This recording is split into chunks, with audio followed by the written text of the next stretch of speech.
Bonjour et bienvenue dans une nouvelle vidéo. Nous allons parler de la pêche INN pour pêche illégale, non déclarée et non réglementée. Avant de commencer, n'oubliez pas de me soutenir en vous abonnant et en likant ma vidéo si vous aimez mon travail.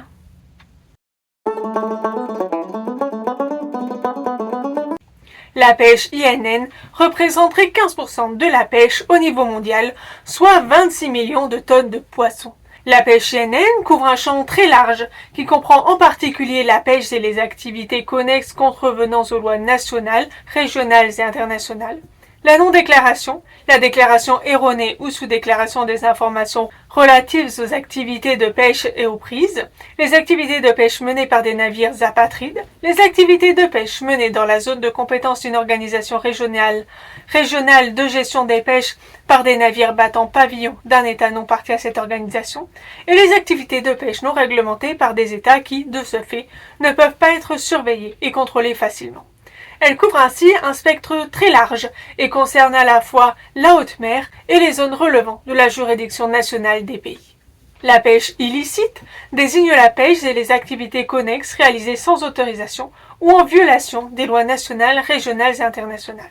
La pêche non déclarée désigne la non-déclaration, la déclaration erronée ou la sous-déclaration des informations relatives aux activités de pêche ou de capture de l'autorité nationale du pavillon du navire, à l'État côtier ou à l'organisation régionale de gestion des pêches concernée. Et enfin, la pêche non réglementée désigne une pêche menée dans la zone de compétence d'une organisation régionale de gestion des pêches par un navire sans nationalité ou qui ne respecte pas les mesures de conservation ou de gestion de cette organisation, ou menée dans des zones ou visant des stocks pour lesquels il n'existe pas de telles mesures. La pêche INN a des impacts environnementaux en participant à la surexploitation de l'océan, ainsi que la détérioration de la biodiversité marine et des habitats marins en infraction des lois de pêche qui veillent au renouvellement de la ressource. Or, l'article 192 prévoit que les États ont l'obligation de protéger et de préserver le milieu marin. La pêche INN a également des impacts socio-économiques en entraînant une perte d'emploi, de ressources financières et alimentaires pour les pêcheurs respectant les législations.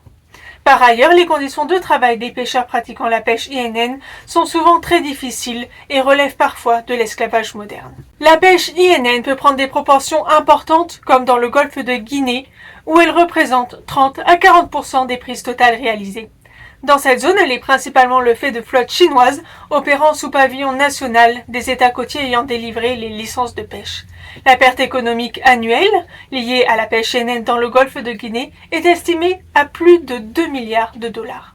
Afin de lutter contre ce fléau, des mesures sont prises à tous les niveaux, nationaux, européens et internationaux. La pêche et la conservation des ressources biologiques de la mer est une compétence exclusive de l'Union européenne dont le règlement INN prévoit un cadre de coopération avec les pays pour lutter contre la pêche illégale et garantir que seuls les produits pêchés légalement peuvent accéder au marché de l'Union européenne. En France, elle est mise en œuvre par le Secrétariat général de la mer et plusieurs administrations, au niveau national par le CNFP, au niveau de la façade par les DIRM et territorial par les DDTM. L'Union européenne lutte contre la pêche INN en instaurant une obligation de débarquement qui permet ainsi la traçabilité du poisson. Mais l'Union européenne est surtout l'un des plus grands marchés d'importation de poissons et de fruits de mer au monde. Elle impose principalement un régime de certification des captures, d'une part pour toutes les importations de produits de la pêche sur le territoire européen, afin d'éviter que des captures issues de la pêche INN soient introduites sur le marché de l'Union européenne. D'autre part, la certification des captures permet également de vérifier que les captures communautaires qui sont exportées à l'étranger ont été pêchées dans le respect de la réglementation. L'Union européenne attribue un carton jaune, qui correspond à une pré-identification, aux pays non coopérants en matière de lutte contre la pêche INN. Celui-ci n'implique pas de sanctions, mais permet de formaliser un dialogue avec l'État tiers. Ce carton jaune peut se transformer en carton rouge avec l'inscription du pays sur la liste noire consécutive à l'absence de progrès dans la correction des graves lacunes constatées par Bruxelles. De quelles mesures parle-t-on? L'adoption d'un cadre juridique adéquat régissant les activités de la flotte de pêche nationale dans les eaux relevant de la juridiction nationale et au-delà, ainsi que les activités des navires de pêche de pays tiers dans les ports nationaux. D'autres lacunes persistantes ont trait à l'absence de contrôle adéquat de la flotte nationale de pêche et des flottes de pêche étrangères faisant escale dans le pays, ainsi qu'à l'absence de mesures nécessaires pour mettre fin aux activités de pêche illicites non déclarées et non réglementées. La conséquence d'un carton rouge de l'Union européenne est que les produits de la pêche de l'État non coopérant sont bannis du marché européen. Il est interdit pour les armateurs européens d'acquérir des bateaux de pêche battant pavillon de cet État ou de mener des opérations de pêche conjointes avec ces navires, et les navires concernés sont interdits d'accès aux ports européens. La Commission européenne a récemment adressé des cartons rouges au Belize, au Cambodge, aux Comores, à la Guinée, au Sri Lanka, à Saint-Vincent-les-Grenadines, au Cameroun ou encore à Trinité et Tobago. On remarque que la pêche INN est ainsi malheureusement un fléau qui touche le monde entier. Parmi les pays précédemment cités, le Belize, la Guinée et le Sri Lanka ont réalisé les changements requis pour sortir de la liste. On ne peut pas traiter de la pêche INN sans parler du nouvel accord Fiche 1 de l'Organisation mondiale du commerce, OMC, entré en vigueur le 15 septembre 2025 après 25 ans de négociations. Il s'agit du premier accord de l'OMC axé sur l'environnement, du premier accord multilatéral contraignant de vaste portée sur la durabilité des océans et seulement du deuxième accord multilatéral conclu à l'OMC depuis sa création.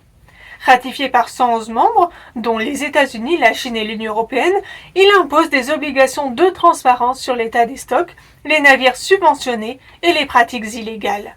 Ainsi, Fiche 1 interdit les subventions publiques à la pêche INN, à la pêche en haute mer non réglementée et celles en faveur des stocks les plus vulnérables et qui sont chaque année de 18,7 milliards d'euros. Il vise également à augmenter la protection des ressources, notamment lorsqu'aucune organisation régionale de gestion des pêches n'est présente ou que les mesures de réglementation ne s'avèrent pas contraignantes.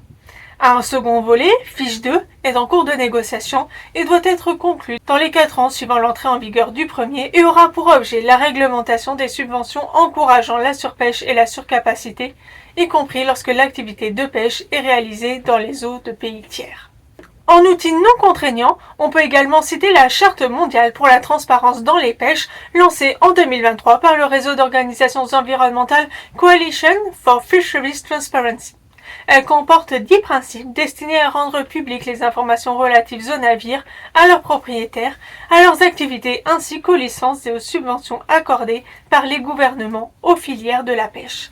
Parmi ces 10 principes se trouve l'identification des bénéficiaires effectifs qui permet de combattre les groupes organisés qui la pratiquent. Il est regrettable que cette mesure ne soit pas prévue par l'outil contraignant qu'est le règlement pêche INN de l'Union européenne, alors qu'elle est pourtant une mesure de vigilance imposée aux établissements bancaires de l'Union européenne visant à prévenir le blanchiment de capitaux. Enfin, il existe des initiatives au niveau régional, comme entre la Namibie, l'Angola et l'Afrique du Sud, afin d'identifier, surveiller et partager les informations sur les navires suspects via un accord, le Port State Measures Agreement, établi en 2009.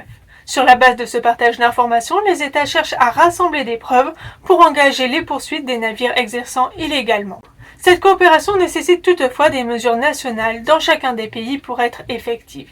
Enfin, la pêche INN fait l'objet du plan d'action international de l'Organisation des Nations Unies pour l'alimentation et l'agriculture, la FAO, visant à prévenir, à contrecarrer et à éliminer la pêche illicite, non déclarée et non réglementée.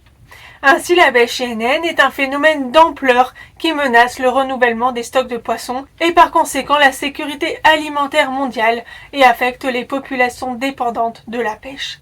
Il est urgent et nécessaire de renforcer la coopération entre les États, notamment au niveau régional et international, et d'instaurer des mesures contraignantes avec des moyens de surveillance et de contrôle afin de lutter contre ces infractions économiques et environnementales.